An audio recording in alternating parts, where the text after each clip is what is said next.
Hoje eu gostaria de compartilhar com vocês sobre aquilo que geralmente causa as maiores frustrações da nossa vida. Geralmente todas as frustrações da nossa vida são causadas por uma coisinha especial.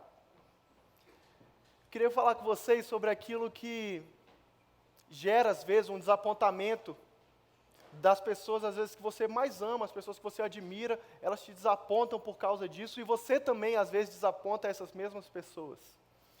Eu queria falar com vocês sobre expectativas não correspondidas. Você já parou para pensar como as nossas decepções se baseiam em expectativas que nós tínhamos a respeito de alguma coisa e que, por algum momento, elas não foram correspondidas? Você já parou para pensar nisso? Às vezes você olha para a sua vida hoje e fala, poxa, eu me entristeci tanto com aquilo que aconteceu. E aí, por que você se entristeceu com aquilo? Porque você esperava que alguém agisse de alguma forma e essa pessoa agiu de uma maneira diferente do que você esperava. A expectativa que você tinha colocado naquela pessoa, ela não foi correspondida e aquilo te trouxe feridas, aquilo te magoou.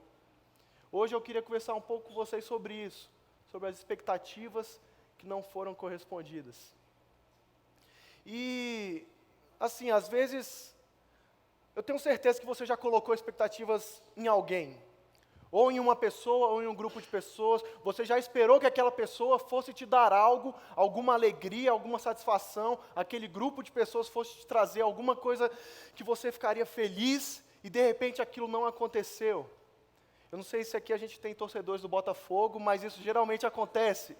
É o time que mais gera expectativa nas pessoas, mas chega um momento que aquela expectativa é cortada e você se decepciona com aquilo. Se você também torcia para o Rubinho Barrichello, acho que você também já passou por isso algumas vezes, né? Dessa vez não, agora não, agora não, agora sim, deixou passar mais uma vez, não conseguiu ganhar, não vai conseguir o primeiro lugar. Isso às vezes são expectativas que a gente tem, mas que elas, por algum motivo, não são correspondidas. Eu até queria compartilhar com vocês uma vez que meu pai, ele tinha colocado expectativas em mim, e eu não consegui corresponder às expectativas que ele colocou em mim. Mas antes de falar com vocês sobre isso, eu preciso que vocês entendam assim, que é meu pai. Meu pai, ele é um cara que apoia muito os filhos, ele faz tudo para a gente ter sucesso. Ele é um cara que se alegra com as nossas vitórias, minhas, dos meus irmãos, mais do que a gente mesmo. Então, para vocês não fazerem um julgamento tão errado com relação ao episódio que eu vou contar para vocês. Mas teve um momento que eu e meus irmãos, a gente cresceu sempre praticando esportes, treinando. Meu pai, desde os 8 anos, colocava a gente na escolinha de futebol, chupetinha, depois ia para o fraldinha, e a gente foi crescendo, jogando, tudo se preparando. E aí teve um certo momento que meu pai ele decidiu inscrever a gente num campeonato de futebol. Era um campeonato do trabalho dele. Então o trabalho dele promovia um campeonato, e ele falou, não, vou inscrever meus filhos, escreveu a gente, tudo, e sentou lá, a gente entrou em campo no primeiro jogo para jogar, e ele sentado na arquibancada todo orgulhoso, esperando ver os filhos deles brilharem. E aí aconteceu que o jogo começou e eu acho que eu fiz a pior partida da minha vida de futebol, que eu já imagino até hoje. Foi horrível, tudo que eu fiz deu errado. Tocava, errava, ia correr, perdia na velocidade, ia chutar, isolava, tudo aconteceu errado, foi o pior jogo que eu já fiz na minha vida. E depois a gente saiu com a derrota, e meus irmãos sabem muito bem do que eu estou falando, quando você jogava mal, o pior momento que você tinha era aquele momento que a gente entrava no carro. Quando a gente entrava no carro, meu pai ia levar a gente para casa, e a gente já ia assim, meu Deus do céu, segura a língua dele, me poupe. Mas dessa vez a gente entrou no carro, depois dessa partida fatídica que eu tinha feito, e meus irmãos também jogavam no mesmo time que eu. E a gente foi no carro em direção à casa, e foram 3 minutos de completo silêncio. Não se ouvia nada, meu pai não falou nada, eu falei, bom, pelo menos dessa vez ele está se segurando, ele não vai falar nada com relação a mim. Estava começando a me acalmar, e aí ele começou. Hoje o João Marcos fez uma boa partida, jogou bem, parabéns, João, você hoje fez uma boa partida. O Lucas, mais ou menos, Não foi bom, mas também não foi ruim. Está ali na média. Agora, o Mateus, pelo amor de Deus, que lástima! Aí eu fiquei ouvindo aquilo ali.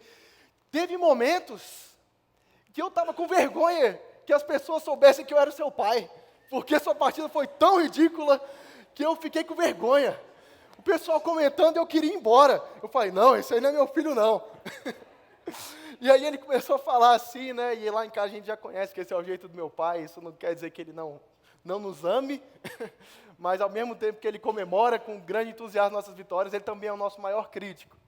E naquele momento eu não correspondi às expectativas do meu pai.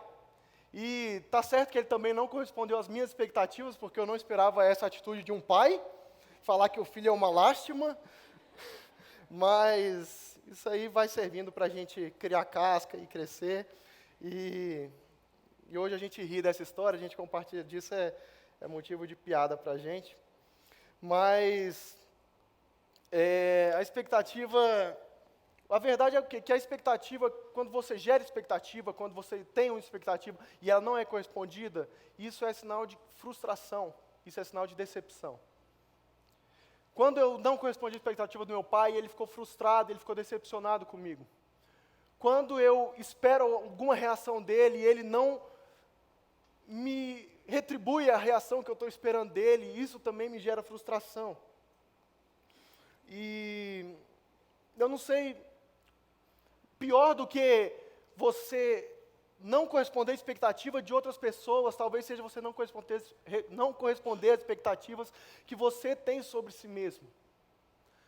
Talvez você olhe para a sua vida hoje e você fale, eu não estou onde eu gostaria de estar.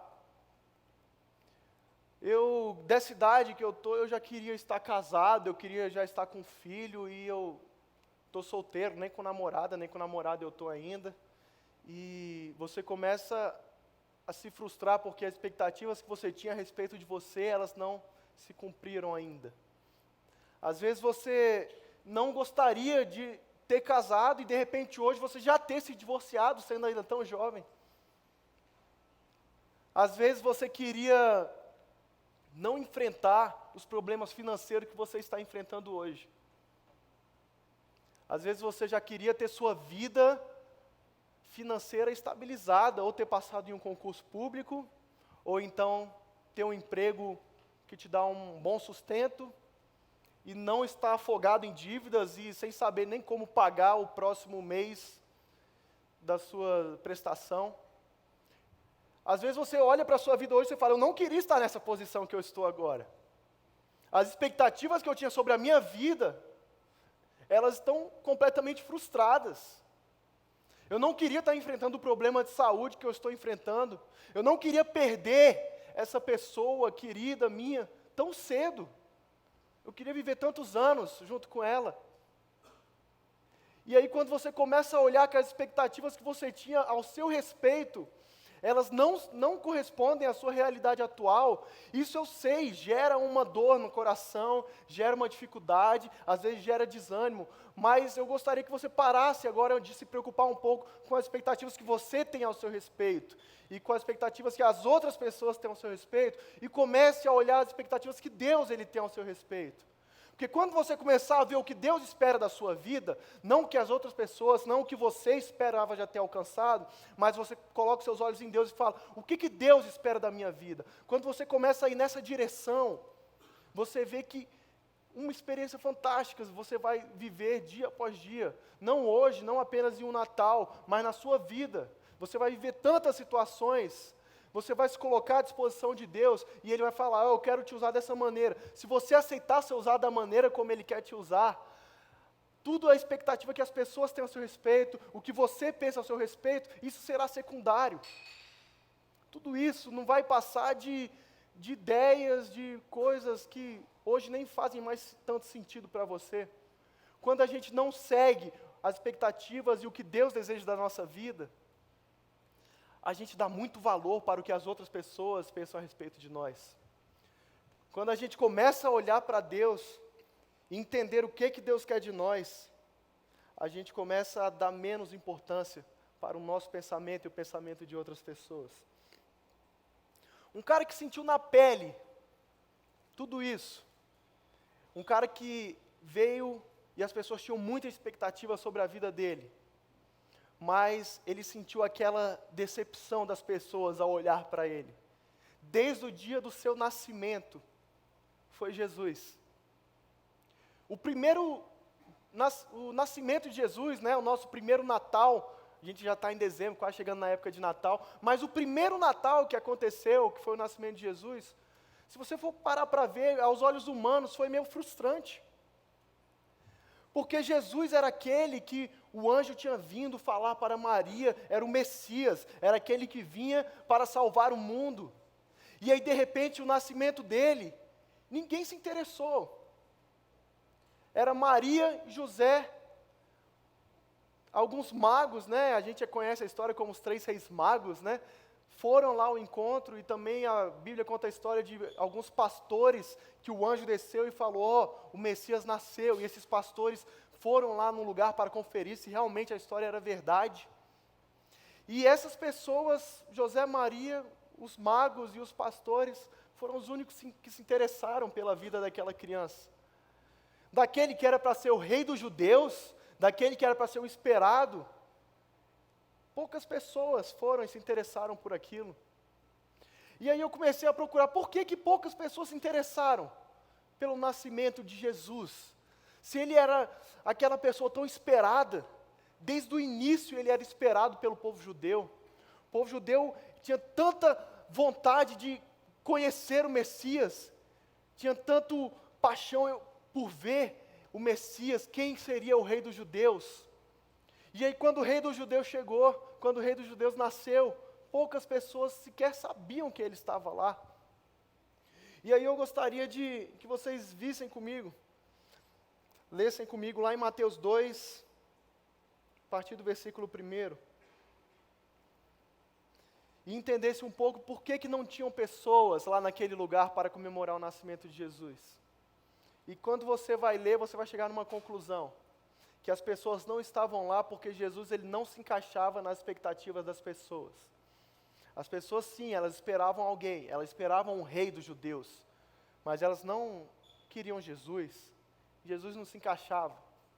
O povo judeu, para dar um contexto para vocês, era um povo que desde Gênesis 3, da criação do mundo, quando o homem e a mulher pecaram, e aí Deus ele vai e fala que da mulher nascerá um descendente que pisará a cabeça da serpente. Desde aquele dia, eles já estão esperando aquele que pisará a cabeça da serpente, que era uma analogia, uma ilustração que ele fez a Jesus, ao rei dos judeus.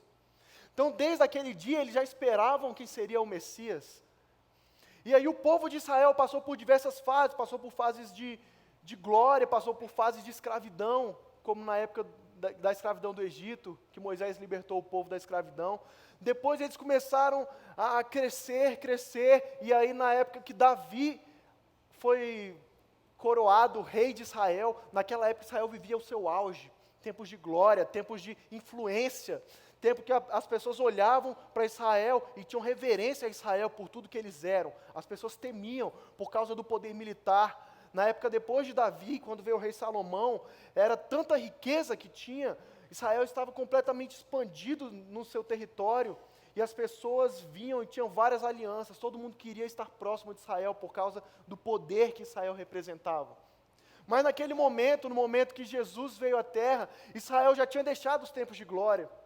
Israel estava como uma nação escrava de outra nação, escrava do Império Romano. Não completamente escravo, como a gente imagina, uma escravidão ou trabalho forçado, mas eles pertenciam, eles estavam sob domínio dos romanos.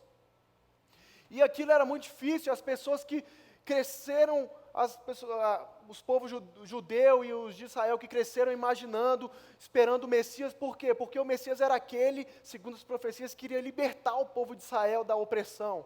Então eles queriam ser libertos disso tudo, eles queriam ser libertos dessa escravidão que eles tinham, eles queriam voltar aos tempos de glória, eles queriam voltar aos tempos do rei Davi, do rei Salomão.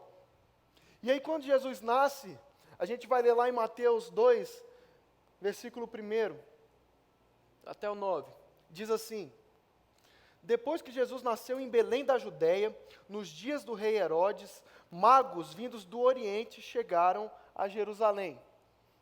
Engraçado que aqui fala magos, né? A gente tem na cabeça que eram reis magos, mas tem Bíblias que falam, são só magos, nada de reis, são magos. E esses magos eram o quê? Nada mais do que pessoas muito estudiosas, que estudavam muito sobrenatural, estudavam as estrelas e tudo isso, eles recebiam esse nome, esse título de magos, e eles vieram, depois que Jesus nasceu em Belém, e perguntaram, onde está? Eles chegaram em Jerusalém, começaram a perguntar para as pessoas, onde está o recém-nascido rei dos judeus? Vimos a sua estrela no Oriente, e viemos adorá-lo. Quando o rei Herodes ouviu isso, ficou perturbado, e com ele toda Jerusalém. Então você imagina que as pessoas elas estavam há muito tempo esperando o rei dos judeus, e de repente chegam estudiosos e começam a falar, onde está o recém-nascido rei dos judeus? Fiquei sabendo que ele nasceu. E as pessoas, como assim ele nasceu? Ele nasceu? E aí, tendo reunido todos os chefes dos sacerdotes do povo e os mestres da lei, perguntou-lhes, onde deveria nascer o Cristo? Herodes juntou, né, as pessoas que mais conheciam da lei, os chefes dos sacerdotes. Pode até voltar um pouquinho, por favor? Juntou o chefe dos sacerdotes e os mestres da lei e falou, vem cá, onde que deveria nascer o rei dos judeus? Esses magos estão falando que ele já nasceu e onde que é que ele está? E eu quero que você preste muita atenção nisso, para a nossa continuidade. Os chefes dos sacerdotes e os mestres da lei, eles sabiam que os magos estavam trazendo as boas novas que Jesus tinha nascido. E Herodes vai e pergunta para eles e eles respondem. Em Belém da Judéia, ele deveria nascer em Belém da Judéia, pois assim escreveu o profeta. Mas tu, Belém, da terra de Judá, de forma alguma és a menor em meio às principais cidades de Judá, pois de ti virá o líder que como pastor conduzirá Israel, o meu povo. Então Herodes chamou os magos secretamente e informou-se com eles a respeito do tempo exato em que a estrela tinha aparecido. Enviou-os a Belém e disse, vão informar-se com exatidão sobre o menino. Logo que o encontrarem, avisem-me para que eu também vá adorá-lo. Depois de ouvirem o rei, eles seguiram seu caminho, e a estrela que tinham visto no Oriente foi adiante deles, até que finalmente parou sobre o lugar onde estava o menino. O que mais me intriga nessa história é porque os judeus começaram a ser alertados de que o Messias tinha nascido, o rei dos judeus tinha nascido. E eles esperavam isso ansiosamente. E quem mais esperava isso, na teoria, seriam os mestres da lei, porque eles sabiam todas as profecias, eles sabiam como que o rei chegaria, eles sabiam de tudo isso, porque tudo isso já tinha sido falado nas Escrituras. Mas Herodes manda eles irem para Belém. Herodes falou, ele nasceria em Belém, manda os magos irem para Belém. E o engraçado é que aqueles que mais esperavam não se preocuparam em ir para Belém junto com os magos. Eles que na teoria mais esperavam Jesus, o Salvador deles, aquele que iria salvar o povo de Israel da opressão, aqueles que estavam há 400 anos sem receber nenhuma notícia sobre o Messias, de repente vêm e falam, o Messias nasceu, e eles não se interessam em ir aonde o Messias estava. Eles falam, o Messias estava lá, os magos vão para lá, mas os mais interessados não vão. E aí eu paro para pensar, por que eles não foram? Porque eles não esperavam que o rei deles, aquele que viria restaurar o orgulho deles que estava ferido, aquele povo que já foi glorioso e agora era escravo, eles esperavam que um rei viria sentar no trono de glória, que iria com a força do seu poder e da sua política e da sua pompa, tiraria o povo daquela opressão. Mas a figura de Jesus não encaixava muito no que eles pensavam. Uma criança nascendo em meio aos animais, dormindo no cesto de comida dos animais. Não, essa criança não combina muito com o que eles esperavam. Eles queriam ter o orgulho de volta e não falar isso para os romanos ou os outros povos, que o rei deles tinha chegado. E aonde está o seu rei? Ele está lá dormindo em meio aos animais. Sabe, isso não batia com o que eles pensavam.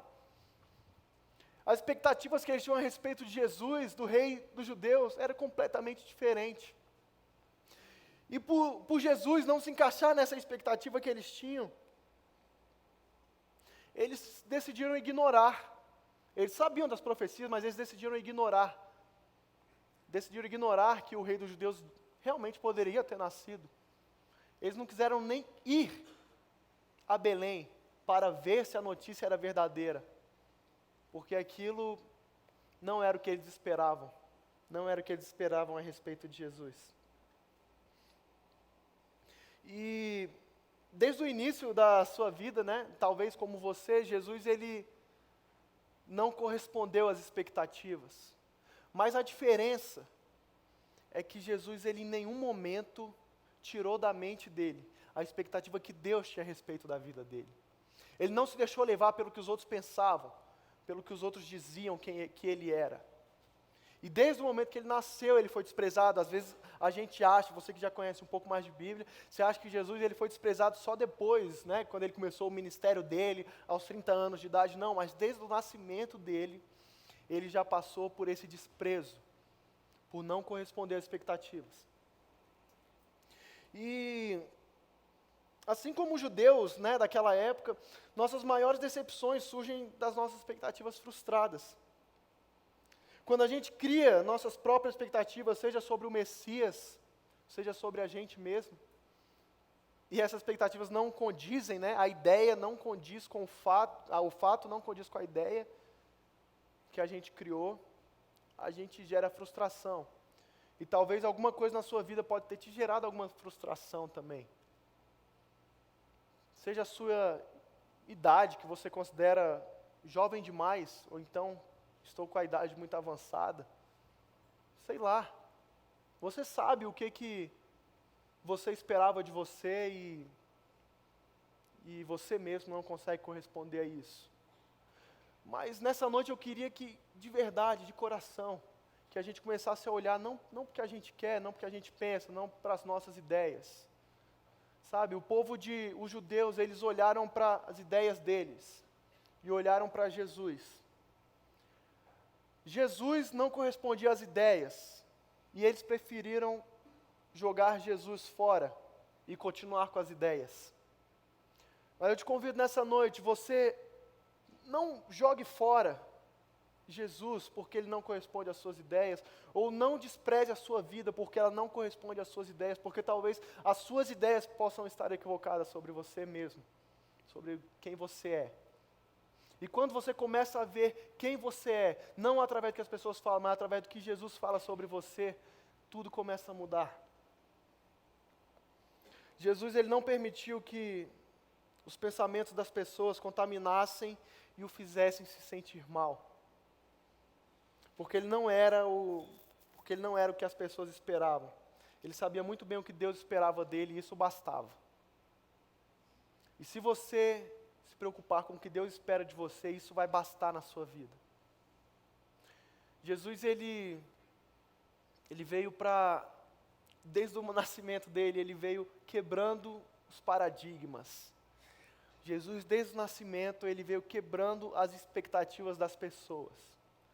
Desde o momento que ele nasceu, a maneira como ele nasceu, até a maneira como ele morreu.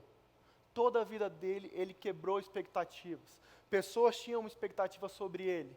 E a expectativa que as pessoas tinham não se cumpriam. Mas a expectativa que Deus tinha sobre a vida dele se cumpria. E você sabe o que é o mais interessante de se ver nisso tudo? Que as expectativas de Deus, elas são muito, muito, muito maiores do que as expectativas dos homens. E do que as suas próprias expectativas sobre você. Jesus, as pessoas imaginavam que ele era uma pessoa. As pessoas tinham uma ideia a respeito dele. Mas, da mesma maneira como pessoas têm ideias a seu respeito.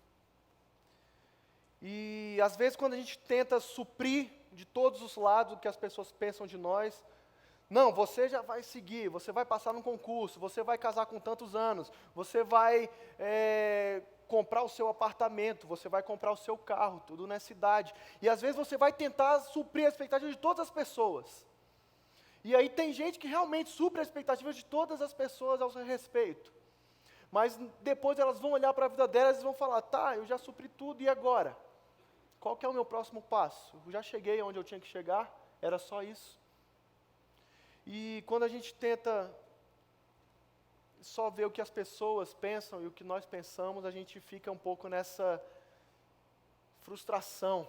Por mais que a gente cumpra tudo que eles esperam, a gente vai ter uma frustração. Mas Jesus, Ele é aquele que supre todas as nossas expectativas, e por muito.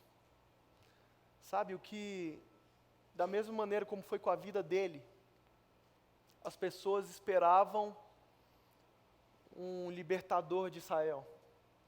Elas esperavam aquele que seria um rei, sentado num trono com uma coroa de ouro, e de repente surge uma pessoa pendurada numa cruz, com uma coroa de espinhos, e elas olham assim e falam, olha aí, tá vendo? Ele não era o rei dos judeus. E realmente ele não era o rei dos judeus, porque Deus, Ele não chamou Jesus para ser o rei dos judeus, mas quando Ele é pendurado naquela cruz, com a coroa de espinhos, quebrando a expectativa de todas as pessoas, Ele perde o título de rei dos judeus, mas Ele ganha o título de rei e salvador do mundo inteiro. Por quê? Porque as expectativas que Deus tinha para a vida dele eram muito maiores do que as expectativas que as pessoas tinham. Da mesma maneira como Deus fez com Jesus, da mesma maneira como Ele superou em muito o que as pessoas esperavam que Jesus seria. Quando você caminhar em direção a Ele, quando você fizer não igual aos mestres da lei, que sabiam que Jesus estava lá, mas não foram na direção de Jesus. Se você fizer como os magos, que foram na direção de Jesus, você vai ver o que Ele tem preparado para você e o que Ele pensa ao seu respeito. E quando você começar a viver o que Ele pensa ao seu respeito, você vai muito além do que você pode imaginar. Muito além do que as pessoas podem imaginar que você pode ir. Jesus, Ele...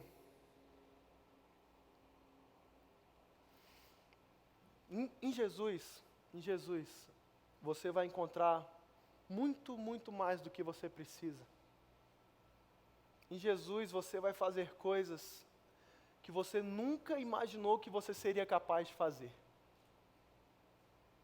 Em Jesus, você vai ser alguém tão, tão, tão melhor do que você imaginou um dia ser. Porque Jesus tem expectativas grandes ao seu respeito. Meu convite nessa noite para você é que você não se contente com apenas o que você pensa sobre você. Não se frustre com tão pouco, porque você ainda não conquistou algo que você sonhava conquistar. Mas se derrame aos pés de Jesus. Vá em direção a Jesus. Assim como os magos fizeram, vá em direção a Jesus. E veja o que Ele tem para você. Busque em primeiro lugar o reino de Deus e sua justiça, e todas as coisas serão acrescentadas. Tudo que você precisa vai ser acrescentado quando a gente andar em direção a Jesus. Talvez não no seu tempo, talvez no tempo dele, mas com certeza o tempo dele vai superar em muito, muito o que você imaginava que seria melhor para você. Amém? Vamos orar? Senhor, obrigado, Pai, porque os seus planos ao nosso respeito são tão grandes, Deus.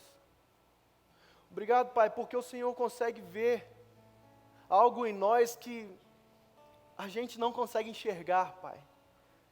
É engraçado que o Senhor nos conhece mais do que nós mesmos. O Senhor sabe o nosso lado mais sujo, o nosso lado mais sombrio, o Senhor conhece, Pai.